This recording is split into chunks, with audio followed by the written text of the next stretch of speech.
Assalamualaikum warahmatullahi wabarakatuh. Halo everyone, perkenalkan nama saya Nani Mardiani, kelas RA2 Prodi PGSD dengan NIM 220707, mata kuliah Dasar Teknologi Informasi dan Komunikasi dengan dosen pengampu Bapak Fadli Zul Ikrom MPD. Video ini dibuat untuk memenuhi tugas mata kuliah Dasar Teknologi Informasi dan Komunikasi dengan judul Media Pembelajaran Berbasis E-Learning. Pasti pada penasaran kan? Mari kita simak penjelasannya berikut ini. Sebelum membahas pembelajaran melalui e-learning, mari kita bahas tentang e-learning. Apa sih e-learning itu? Baik, e-learning adalah sistem pembelajaran yang memanfaatkan media elektronik sebagai alat untuk membantu kegiatan pembelajaran. Melalui komputer, siswa dapat belajar secara individual, baik secara terprogram maupun tidak terprogram.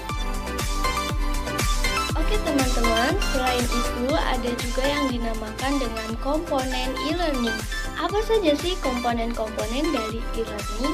Yang pertama ada konten, yang kedua ada modes of communication, yang ketiga learning management system, dan yang keempat praktik atau tes.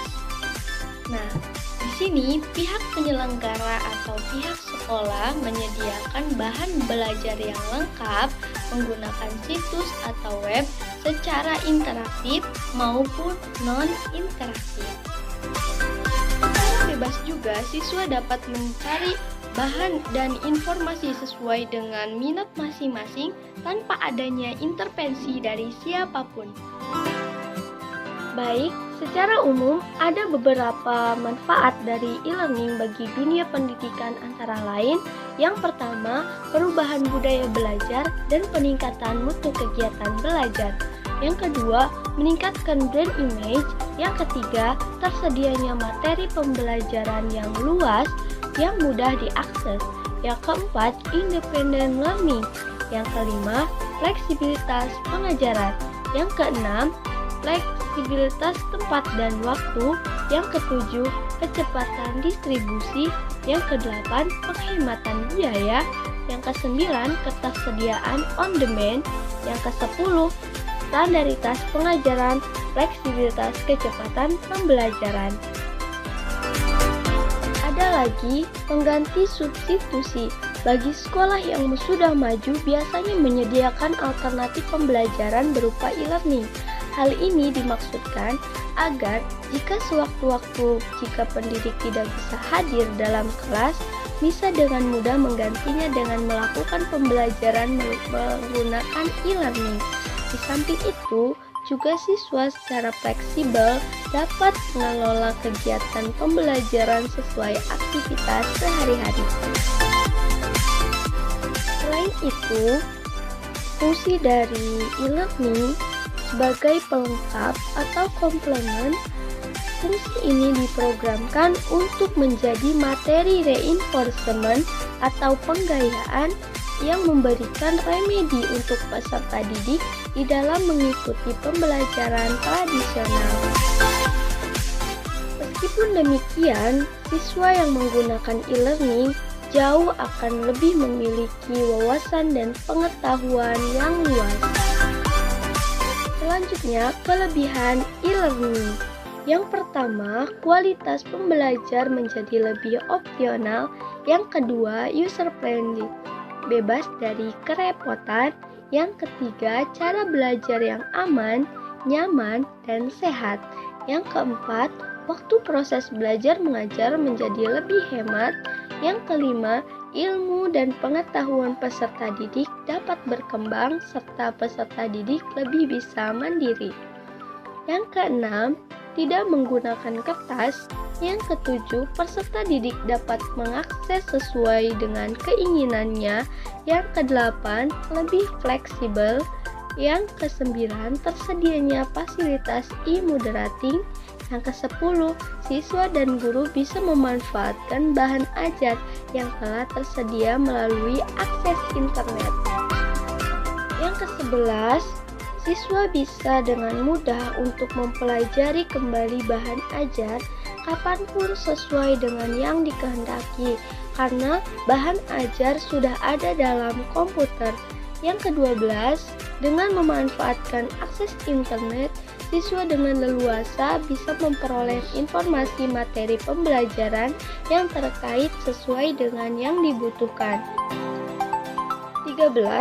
Dapat digunakan sebagai ajang diskusi bagi pendidik dan peserta didik tanpa ada batasan jumlah, sehingga bisa menambah wawasan keilmuan yang lebih luas. 14.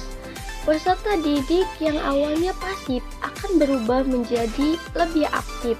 Yang 15, biaya transportasi menjadi lebih hemat. Yang ke-16, secara keseluruhan biaya pendidikan menjadi lebih hemat. Yang ke-17, wilayah yang dijangkau jauh lebih luas. Setelah kelebihan, ada juga kekurangan dari e-learning. Yang pertama, proses interaksi langsung antara guru dengan siswa jauh menjadi berkurang. Bahkan interaksi langsung antar siswa pun juga akan jarang dilakukan, mengingat mereka sudah berkomunikasi menggunakan e-learning, sehingga hal itu dapat menghambat terbentuknya value-value dalam kegiatan belajar mengajar. Yang kedua, kecenderungan mendorong tumbuhnya aspek bisnis serta terabaikannya aspek akademik atau aspek sosial. Yang ketiga, berubahnya peran pendidik dari yang semula menguasai teknik pembelajaran konvensional. Selanjutnya, karakteristik e-learning. Menurut Rosenberg 2001 dalam Toto Sugiarto SPD NDB, karakteristik e-learning bersifat jaringan yang membuat mampu memperbaiki secara cepat, menyimpan atau memunculkan kembali, mendistribusikan dan sharing pembelajaran dan informasi. Baik teman-teman, itulah yang bisa saya sampaikan tentang pembelajaran menggunakan basis e-learning. Jadi kesimpulannya, e-learning merupakan suatu pembelajaran yang mana proses transformasi pembelajaran antara peserta didik dengan pendidik menggunakan teknologi informasi dan komunikasi. E-learning ialah suatu teknologi informasi dan komunikasi yang bisa menjadikan peserta didik lebih aktif dalam belajar, dimanapun dan kapanpun mereka membutuhkan e-learning. Juga, penggabungan antara prinsip-prinsip pembelajaran dan teknologi informasi dalam suatu pembelajaran yang dilakukan dengan cara jarak jauh.